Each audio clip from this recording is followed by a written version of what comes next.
Et Célina qui reviennent d'une très belle expédition en Antarctique avec leurs 5 collègues. Ils ont gravi le mont Vinson qui atteint 4896 mètres, à peine plus haut que le Mont Blanc. Bonsoir à vous deux. Bonsoir. Bienvenue un peu à la chaleur si on peut dire, car c'est une expédition où il fait très froid. Qu'est-ce que vous gardez comme souvenir ? Alors par rapport au froid, on a connu des températures qui n'étaient pas si extrêmes que ça en raison du réchauffement climatique. Par contre, le souvenir, c'est encore une fois le sommet. Le sommet qu'on a fait avec des températures à moins 30 et certainement un vent entre 80 et 90 degrés, ce qui fait une température finale de à peu près moins 50. Alors vous êtes valaisan, vous avez été longtemps établi à Genève. Florian Célina, vous avez 33 ans, vous êtes le seul représentant genevois de cette expédition. Premier grand sommet pour vous, j'imagine que c'est un moment spécial. Comment vous l'avez vécu ? Écoutez, c'est déjà la concrétisation de pas mal d'entraînements, d'une grande préparation avec les autres membres de l'expédition. Et puis aussi c'est une belle histoire d'amitié, une grande aventure avec mes amis de montagne. C'est aussi un défi pour soi-même et puis la chance d'avoir été en Antarctique, ce que peu de gens ont eu la chance de vivre.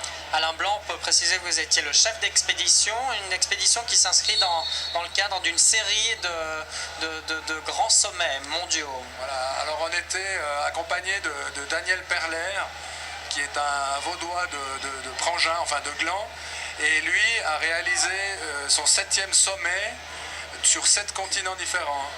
Et c'était un peu ça, enfin c'est devenu petit à petit notre quête à nous aussi. On en est, enfin personnellement et pour d'autres, à 5 sommets. Alors vous n'avez pas tout de suite gravi le mont Vinson, mais vous avez d'abord fait quelques sommets environnants pour vous faire un peu à l'ambiance, au climat. Oui, alors sur place on dépendait des conditions de vol, parce que quand on arrive en Antarctique, on doit attendre à un endroit qui s'appelle Patriot Hills, que les conditions météo nous permettent ensuite de rejoindre le camp de base du Vinson.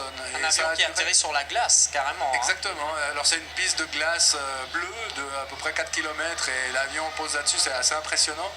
Et vu qu'on a attendu 4 jours à Patriot Hills, on a pu découvrir les sommets environnants. Florian Célina, votre collègue me disait tout à l'heure, on apprécie le silence, on l'écoute même. Ça vous a marqué aussi. Oui, c'est quelque chose d'assez impressionnant. Souvent, je me suis arrêté sur la montagne pour écouter le rien. Et puis apprécier ces moments où vraiment on n'a aucun bruit, si ce n'est des fois le vent qui vient siffler dans les oreilles. Mais c'est vrai qu'ici, on n'a jamais cette impression vraiment de silence complet. Et puis c'est la même chose avec les paysages aussi, qui sont totalement vierges, au loin, aussi loin que porte le regard, il y a l'immensité de rien en fait. C'est assez fou. Tout à l'heure on évoquait le réchauffement climatique. Est-ce que sur place vous l'avez constaté ? On l'a constaté pas tellement sur le continent antarctique, on l'a surtout constaté dans nos péripéties en Patagonie, où là on a vu nettement les glaciers reculer.